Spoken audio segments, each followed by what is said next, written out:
কি গো, আজকে আবার কোন রান্নাটা করব? এনেছো তো দেখলাম কাতলা মাছ। কি খাবে বলো? হুম? কেন কাতলা মাছের কালিয়া করবো আবার কি? ভালো করে কাতলা মাছের কালিয়া করো। আচ্ছা ঠিক আছে। বন্ধুরা, আজ আমি কাতলা মাছের কালিয়া বানাবো। প্রথমে আমি মাছটাকে লবণ হলুদ দিয়ে মাখিয়ে নিয়েছি।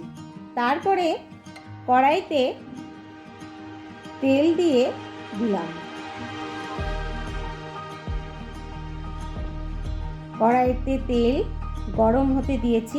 আসলে গরম ভালোভাবে না হলে কড়াইয়ে মাছ লেগে যাওয়ার সম্ভাবনা আছে, তাই ভালো করে কড়াইয়ের তেলটাকে না গরম করে নিতে হবে। তারপরে আস্তে আস্তে আমি মাছগুলো দেখুন ছেড়ে দিচ্ছি।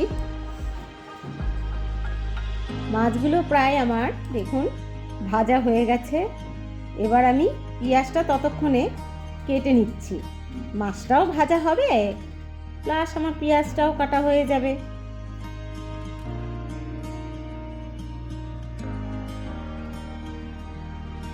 পেঁয়াজটা আমি কুচি কুচি করে কেটে নেওয়ার পরে আমি দেখুন আদা রসুনটা ছাড়িয়ে নিয়েছি।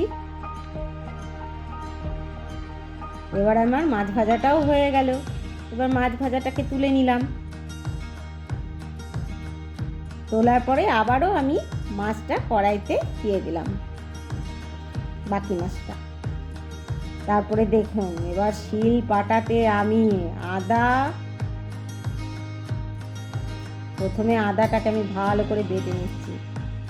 আসলে শিলে মশলা করা রান্নাটা খুব ভালো টেস্ট হয়। এবার আমি পেঁয়াজটাও বেটে নিলাম এক এক করে।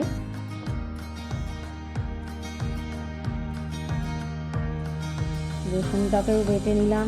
আমার আদা পেঁয়াজ রসুন সমস্ত বাটা হয়ে গেল। এবার আমি জিরেটা বেটে নেব। জিরেটাও আমার বাটা হয়ে গেছে। এরপরে আমি গরম মশলাটা বেটে নেব। বাটা মশলা আলাদা স্বাদ এনে দেয়।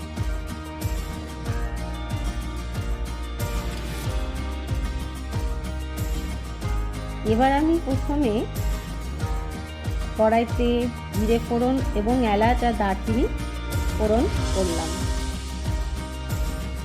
করার পরে পেঁয়াজ কুচানো ছিল, সেই পেঁয়াজটাকে আমি আগে ভালো করে ভেজে নেব।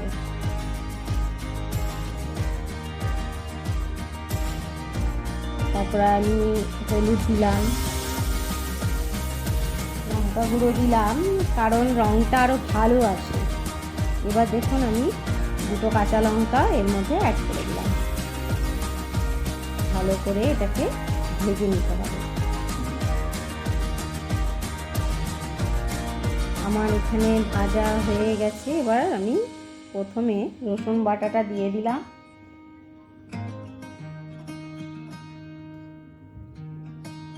তারপর আমি আস্তে আস্তে সবই মশলাগুলো দিতে লাগলাম একটা একটা করে।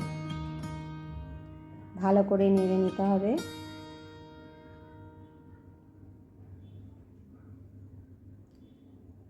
আদা বাটাটা দিলাম। প্রথমে আমি পেঁয়াজ বাটা দিয়ে কষিয়ে নিয়েছিলাম, তারপরে রসুন দিলাম, তারপরে আবার আদা বাটাটা দিয়ে এবার নেড়ে চেড়ে এবার আমি এটাতে জিরে বাটাটা দিয়ে দিলাম। এবার ভালো করে এটাকে কষাতে হবে যতক্ষণ না তেল উপরে উঠে আসছে। দেখুন আস্তে আস্তে এটাকে আমি অল্প সামান্য একটু জলও দিলাম। মশলাটা এবার ভালো করে কষাচ্ছি। দেখুন আমার মশলাটা প্রায় কষানো হয়ে গেছে। আমি লবণটা একটু দিয়ে দিলাম পরিমাণ মতো।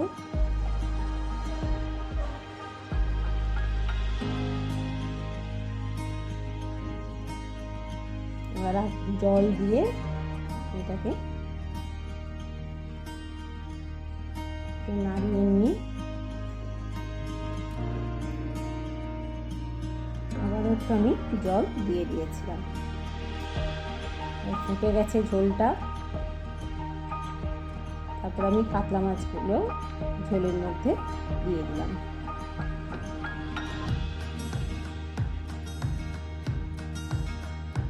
আমার হয়ে গেছে।